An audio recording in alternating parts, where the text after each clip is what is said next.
So you guys did a great presentation. I really love that. Unfortunately, I'm not able to like this. I didn't forget to say good morning, dear parents, teachers, as well as students and judges. My name is Bemnet and I'm a grade 11 student. I stand here today in front of you against my co-opponents who are saying that divorce should not be legalized. Instead, it should be tolerated. And the best debater of this debate is Bemnet from grade 11.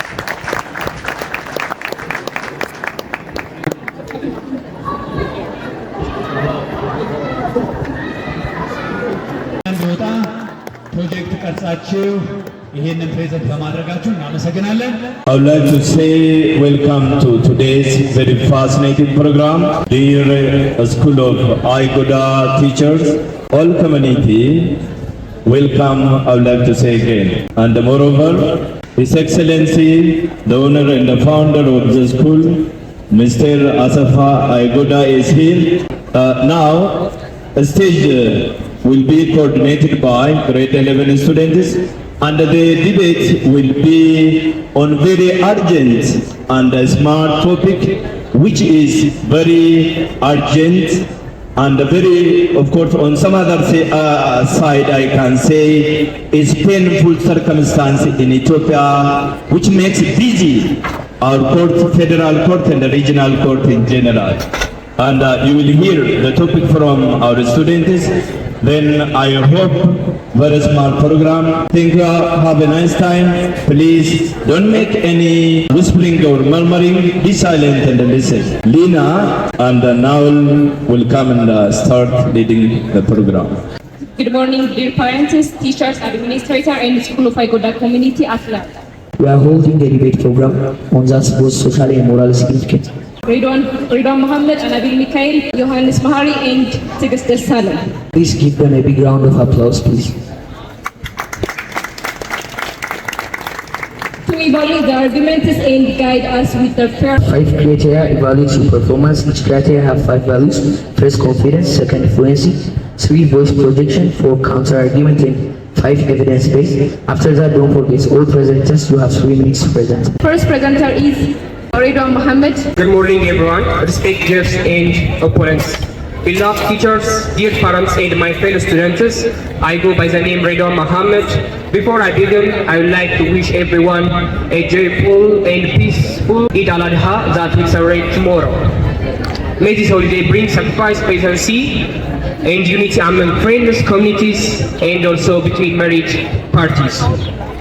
So I proudly open this debate, standing with full confidence and clarity by supporting the motion, divorce should not be legalized. Instead, married persons must tolerate each other. Let us begin with not hate and fear, but with reason, respect, and responsibility. And remember, we are against your thoughts, not with you. As an introduction, marriage is not a short-term agreement. It's a long-term commitment that includes love, sacrifice, and patience and understanding. When people face problems in marriage, the solution must not be just get a divorce. Instead, they should work through their times learn to tolerate. Okay, let's move the effects of divorce. First, social impacts. When divorce becomes common, it hurts society in many ways. It breaks families, separates parents from children, and often leaves kids with emotional scars. Children from broken families may feel lonely, lack confidence, and even hurtful. Rather than solve their problems, children grow up feeling safe and supported. That's why our society should encourage tolerance instead of separation. Psychological impact is the second effect. Divorce doesn't just affect the outside world, it also affects mentality of one being. Parents may feel guilt and stress that lead anxiety and confuse on children. But while couples try to talk, listen, and solve their problem, they teach their children the valuable life skills like patience and teamwork and tolerance. The third and the most powerful, our world population over 5.8 billion people are believers, and the Holy Quran encourages couples to try every possible way to solve their problems. As an evidence, An-Nisa chapter 4, verse number 35, it says, I stand and read this verse because it is a holy thing. If you feel conflict between them, send a mediator from his family and one from hers. If they want to reconcile, Allah will bring harmony between them. This shows that even when problems happen, the goal should be reconciliation, not separation. And Prophet Muhammad, peace be upon him, also said, divorce is most disliked by Allah. This word is a Sunnah Abi Dawud book. In conclusion, divorce is not just personal issue, it's social, psychological, and mental issue. That's why we say divorce should not be legalized. The rest description will continue by my friends Anabiel and Johannes. So you guys did a great presentation. I really love that. Unfortunately, I'm not as busy like this. I didn't forget to say good morning, dear parents, teachers, as well as students and judges. My name is Bemnet and I'm a grade level student. I stand here today in front of you against my co-opponents who are saying that divorce should not be legalized. Instead, it should be tolerated. So my point of view or my motion, let me make it clear. My motion is divorce should not be, divorce should be legalized instead of merely tolerated. So well, I don't have that much time and energy to explain everything about divorce being legalized, but I'll try to explain everything or my points perfectly, and I'll try to pursue you guys and convince you in the way that I've prepared. So let me just start from the word, which is divorce. What does it mean? Because I know that you guys have a wrong perspective on this thing, which is in our society, no one accepts this thing. So divorce it's a legal end of marriage between two people. We know that, and it often happens when the two people or the two people in a relationship, they may have harmful or violence between them. That's the cause of divorce. If you understand that, let me go this to the idea that made me say divorce should not be should be legalized instead of being tolerated. Because there are so many reasons. Let me start from the first one, which is divorce is not anti-marriage. We're not saying or we're not denying that divorce is appropriate or urgent thing. We're saying that if there is an agreement between two people, between two couples, it should be an opportunity to take what's good for them. That's what I'm saying. No one is forcing that. We're not saying that it's mandatory, completely legal. We're saying that if someone is suffering, if someone is violated, but it happens, it's an inevitable thing. As we learned that in grade 9 and 10, everything is like completely inevitable. But even our fruits clash each other when we are doing it. So in this kind of thing, as I said, hospitals are needed for sickness, as well as we need legal divorce for disagreement and then for broken marriage. This is the first thing, or this is my first point that I raise, and then let me just put two other points I have. Can destroy our family, the relationship in our family, but it doesn't. Violence does. This is the misunderstood you have. So we can say, let's imagine we have a family who scream every day, who just say or violate each other every day. So would it be better for the child to be with them, or to have two peaceful homes, or one which is dangerous? Absolutely, it's better to have two peaceful families. So why are you guys saying that they have to be with their parents? And the third point is divorce or divorce saves people from permanent suffering. Like there is a marriage trap, you know that. So in marriage trap there is always, as I said, marriage is caused by toxic, harmful thing, violation. Therefore, in this thing there is abuse, neglecting, and then emotional disturbance. So in this kind of situation, if they are not agreed together, or if they do not agree together, we can say that it's suffering, permanent suffering. So let's say if you have a daughter or a sister, would you like to allow them to suffer inside of, maybe if you have a daughter, would you like to let her live violated forever? Would you like to let her live locked forever? You will not, even though your society doesn't accept that, you are not going to allow that thing. So why are you saying that? Why are you, it should not be legalized? And if you haven't convinced it yet, let me add another point. That is, there are people, as we know, who like cover their face, maybe who hide their true characters and true behavior until they get into the marriage. It may be because they need from us some property, money, as well as status.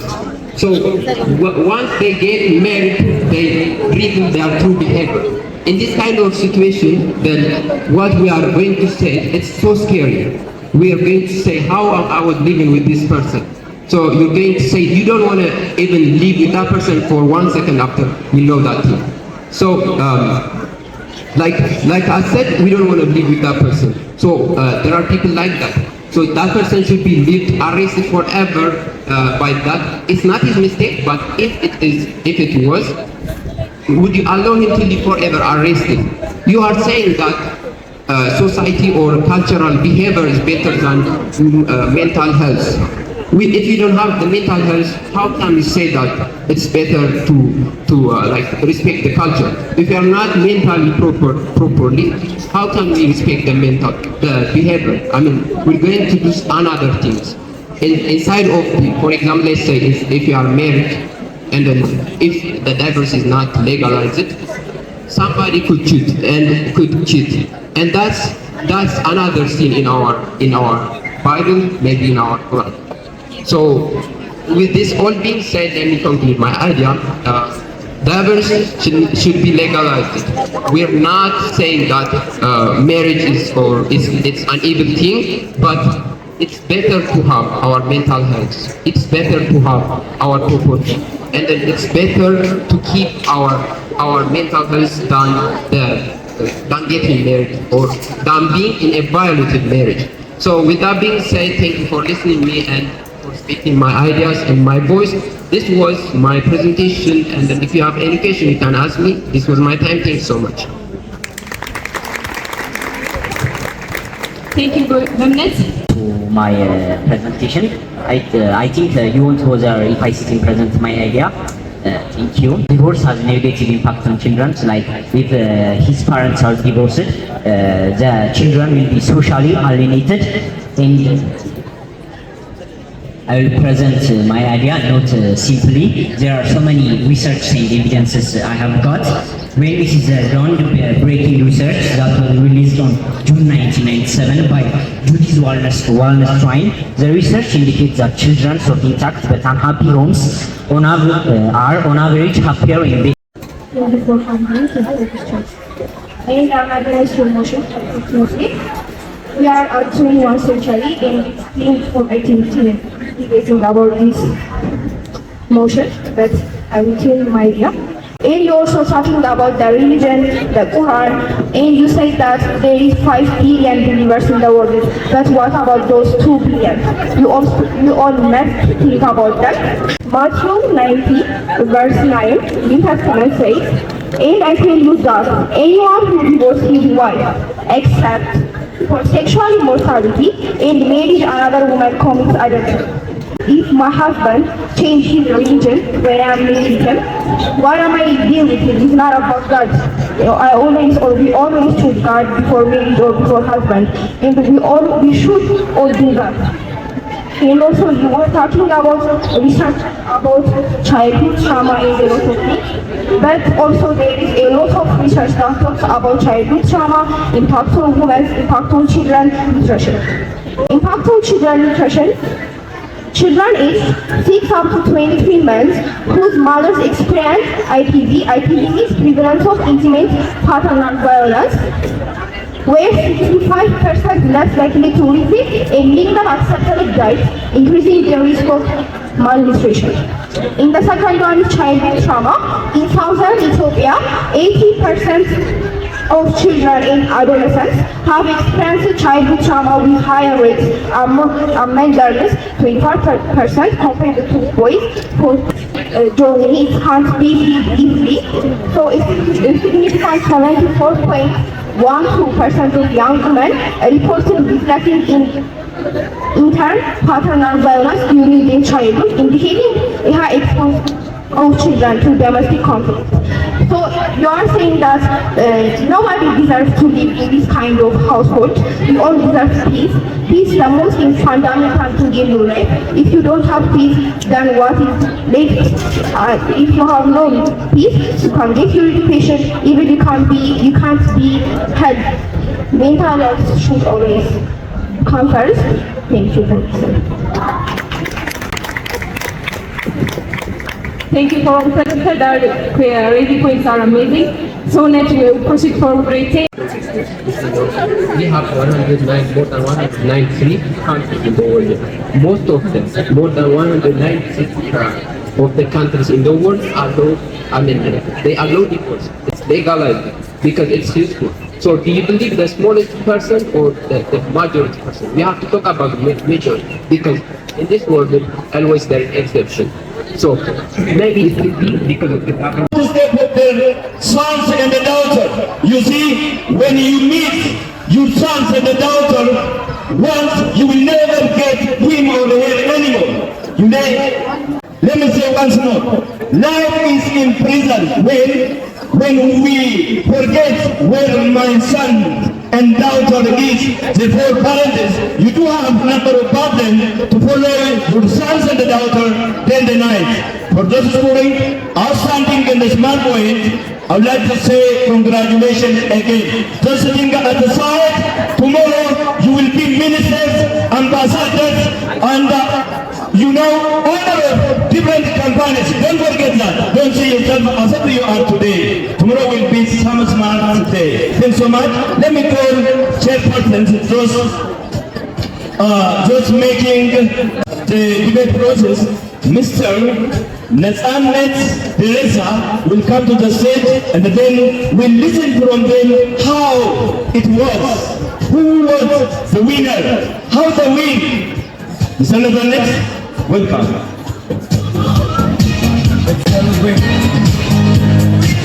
Good morning, dear parents, guardians, teachers, administrators, and students of School of High Good at large.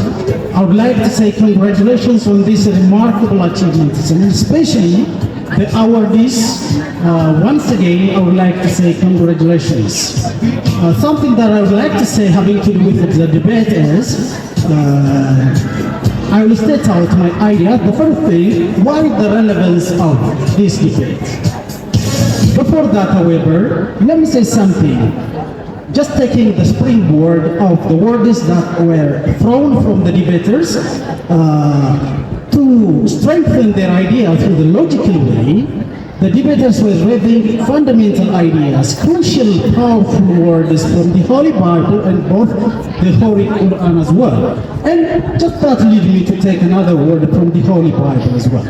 And the relevance and the powerful or the preciousness of knowledge is stated out in the Holy Bible, in the Psalm version. It says like this: receive knowledge rather than the finest gold. Gold is something precious. Gold is something important. But the finest gold is the most precious one. Knowledge, however, is even better than the finest gold. And this is really fundamental, so you have to always empower yourself with knowledge skills. You have to strive to be international, global citizens, okay? And in the meantime, this is the sole purpose of the debate. From now on, you are not locals for that matter. We are shaping generations here in the School of Life. But particularly we start to be international and global citizens. Tomorrow's journalists are here, tomorrow's doctors, tomorrow's engineers, tomorrow's inspirational speakers are here.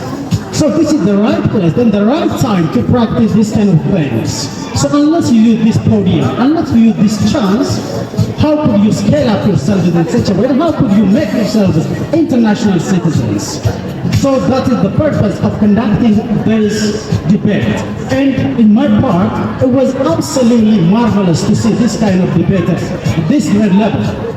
Okay? This is the fruit of our just selfless deeds. Especially I would like to thank all teachers in all grades.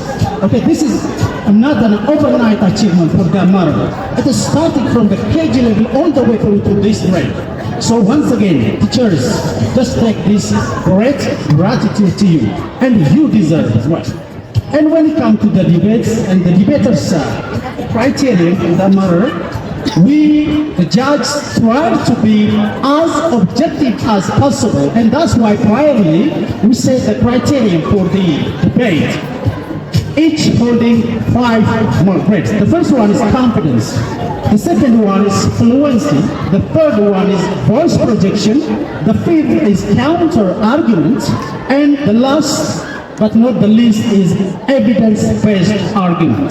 So on the basis of this, we have already selected 3 students individually, 1, 2, 3, and aggregate from grades, either grade 11 or the other, the counter-arguer, grade 10.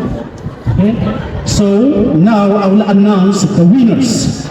Just to be more precise and objective, the result is out of 25, and the marks will be told at the end.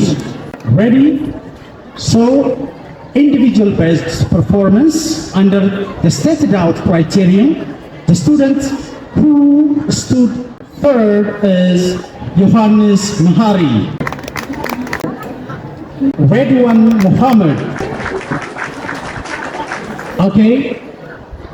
The first and the best debater of this debate is Bemnet from grade 11.